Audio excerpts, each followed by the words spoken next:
Hello और नमस्कार दोस्तों, एक बार फिर से मैं आप सबकी सेवा में हाजिर हूँ। आज हम लोग एसएससी जीडी के 21 जनवरी के एग्ज़ाम के पेपर देखने वाले हैं। आज दोस्तों कोई एग्ज़ाम नहीं था, लेकिन जो भी आगे आने वाले एग्ज़ाम हैं उनके लिए ये वाले क्वेश्चन बहुत इंपॉर्टेंट हैं। लगभग वही क्वेश्चन मैंने निकाल के रखे हैं जो पिछले एग्ज़ामों में आ चुके हैं, वैसे ही क्वेश्चन हैं बिल्कुल सेम। तो ये इसी तरीके के क्वेश्चन आगे वाले एग्ज़ामों में आएँगे, तो हमारे चैनल से बने रहिए। हमारे चैनल को सब्सक्राइब, लाइक, शेयर कर दीजिए वीडियो देखने से पहले। चलिए दोस्तों स्टार्ट करते हैं। हमारा पहला क्वेश्चन, खट्टे फलों में कौन सा एसिड होता है? तो खट्टे फलों में जाहिर सी बात है साइट्रिक एसिड होता है। अब दोस्तों इसके अलावा, इस क्वेश्चन के अलावा इन सब के फार्मूले भी आ रहे हैं, जैसे सोडियम क्लोराइड का फार्मूला और बाकी सारे फार्मूलेज भी आ रहे हैं, तो आपके फार्मूलेज भी पढ़ के जाने हैं। तो ये मिलता किस किस में है? ये नींबू में मिलता है और बाकी सारी खट्टी चीज़ों में मिलता है। सेकंड क्वेश्चन देखते हैं, भारत में प्रधानमंत्री के ओहदे को क्या माना जाता है? तो भारत में प्रधानमंत्री के ओहदे को कार्यकारी प्रमुख माना जाता है, क्योंकि वो मेन इंसान होता है, सारी मंत्रियों का एक मुख्य नेता होता है। आगे देखते हैं, एक क्वेश्चन दिया है,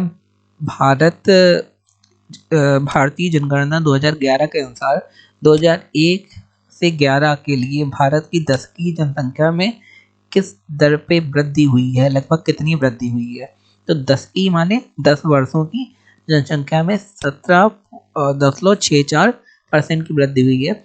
दोस्तों मैं बता देता हूँ, भारत की जनगणना 2011 में हुई थी, उसके बाद जनगणना नहीं हुई और अब 2022 में होने वाली है, क्योंकि ये 10 साल के अंतराल में होती है। तो ये भी क्वेश्चन बहुत इंपॉर्टेंट है। आगे देखते हैं, बंगला उत्सव मुख्य रूप से कहाँ मनाया जाता है? तो बंगला उत्सव मुख्य रूप से मेघालय में मनाया जाता है। तो उत्सव के बारे में भी एक क्वेश्चन जरूर आ रहा है, तो सारे उत्सव उनके क्वेश्चन आप पढ़ के जाइए।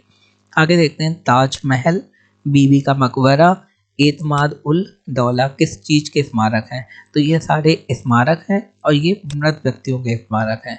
तो जो भी मर जाता है और काफ़ी इस्लाम में मतलब काफ़ी ऊंचे पद में होता है, तो उसके लिए कोई ना कोई स्मारक बना दिया जाता है। जैसे ताजमहल आपको पता ही है, बीबी का मकबरा भी किसी के लिए बनवाया गया है, और ऐसे ही एतमाद उद दौला भी किसी के लिए याद में उनके बनवाया गया है और लोग देखने भी जाते हैं।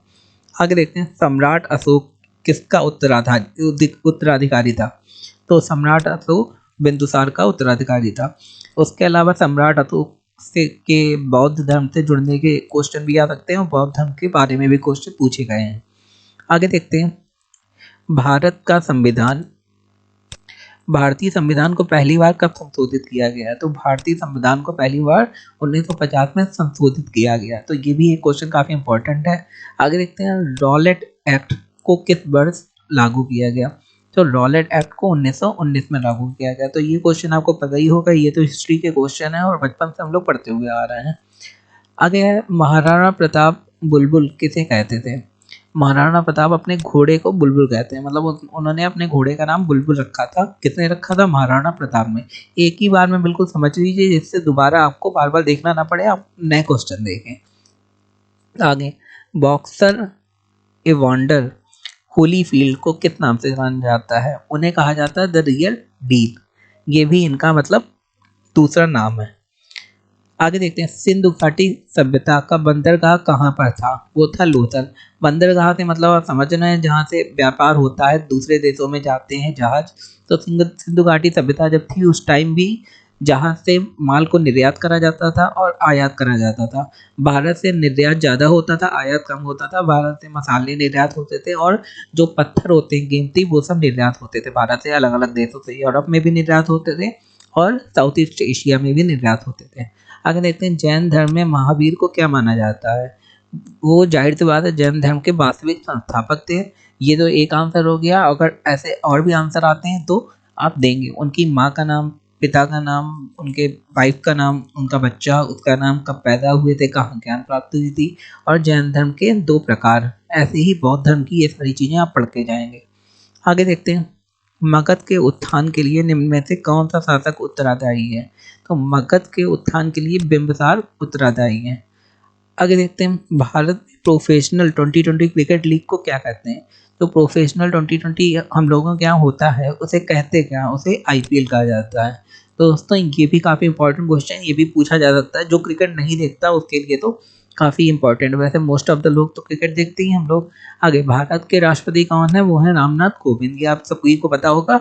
और अभी जो चेंज हुई है तो उनका नाम आप देख लीजिए। ये पुराना ये क्वेश्चन पुराना है इसका आंसर, तो उसके लिए मैं माफ़ी चाहूँगा।